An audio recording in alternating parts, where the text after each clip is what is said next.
ಈ ತಾಯಿದು ಒಂದು ಅದ್ಭುತವಾದ ಶಕ್ತಿ ಏನು ಅಂತ ಅಂದ್ರೆ, ಯಾರು ತಮ್ಮ ಜೀವನದಲ್ಲಿ ಮತ್ತೊಬ್ಬರಿಂದ ಮೋಸ ಹೋಗಿ ತುಂಬಾನೇ ಕುಗ್ಗೋಗ್ಬಿಟ್ಟಿರ್ತಾರೋ ಅಂತವ್ರೇನಾದ್ರೂ ಈ ತಾಯಿಯ ಸನ್ನಿಧಾನಕ್ಕೆ ಬಂದು ಆ ತಾಯಿಯ ಭಂಡಾರವನ್ನು ಕೈಲಿ ಗಟ್ಟಿಯಾಗಿ ಹಿಡ್ಕೊಂಡು ನನ್ನ ಜೀವನದಲ್ಲಿ ಈ ತರ ಮೋಸ ನಡೆದಿದೆ, ಇದಕ್ಕೇನ್ ಉತ್ತರವನ್ನ ಕೊಡ್ತೀಯೋ ನೀನ್ ಕೊಡ್ಲೇಬೇಕು, ನಿನ್ನನ್ನೇ ನಂಬಿ ನಾನು ಅಲ್ಲಿಂದ ಇಲ್ಲಿವರೆಗೂ ಬಂದಿದ್ದೀನಿ ಅಂತ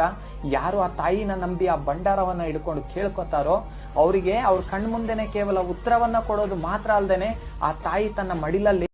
ಈ ತಾಯಿದು ಒಂದು ಅದ್ಭುತವಾದ ಶಕ್ತಿ ಏನು ಅಂತ ಅಂದ್ರೆ, ಯಾರು ತಮ್ಮ ಜೀವನದಲ್ಲಿ ಮತ್ತೊಬ್ಬರಿಂದ ಮೋಸ ಹೋಗಿ ತುಂಬಾನೇ ಕುಗ್ಗೋಗ್ಬಿಟ್ಟಿರ್ತಾರೋ ಅಂತವ್ರೇನಾದ್ರೂ ಈ ತಾಯಿಯ ಸನ್ನಿಧಾನಕ್ಕೆ ಬಂದು ಆ ತಾಯಿಯ ಭಂಡಾರವನ್ನು ಕೈಲಿ ಗಟ್ಟಿಯಾಗಿ ಹಿಡ್ಕೊಂಡು ನನ್ನ ಜೀವನದಲ್ಲಿ ಈ ತರ ಮೋಸ ನಡೆದಿದೆ, ಇದಕ್ಕೇನ್ ಉತ್ತರವನ್ನ ಕೊಡ್ತೀಯೋ ನೀನ್ ಕೊಡ್ಲೇಬೇಕು, ನಿನ್ನನ್ನೇ ನಂಬಿ ನಾನು ಅಲ್ಲಿಂದ ಇಲ್ಲಿವರೆಗೂ ಬಂದಿದ್ದೀನಿ ಅಂತ ಯಾರು ಆ ತಾಯಿನ ನಂಬಿ ಆ ಭಂಡಾರವನ್ನ ಹಿಡ್ಕೊಂಡು ಕೇಳ್ಕೊತಾರೋ ಅವರಿಗೆ ಅವ್ರ ಕಣ್ಮುಂದೆನೆ ಕೇವಲ ಉತ್ತರವನ್ನ ಕೊಡೋದು ಮಾತ್ರ ಅಲ್ದೇನೆ ಆ ತಾಯಿ ತನ್ನ ಮಡಿಲಲ್ಲಿ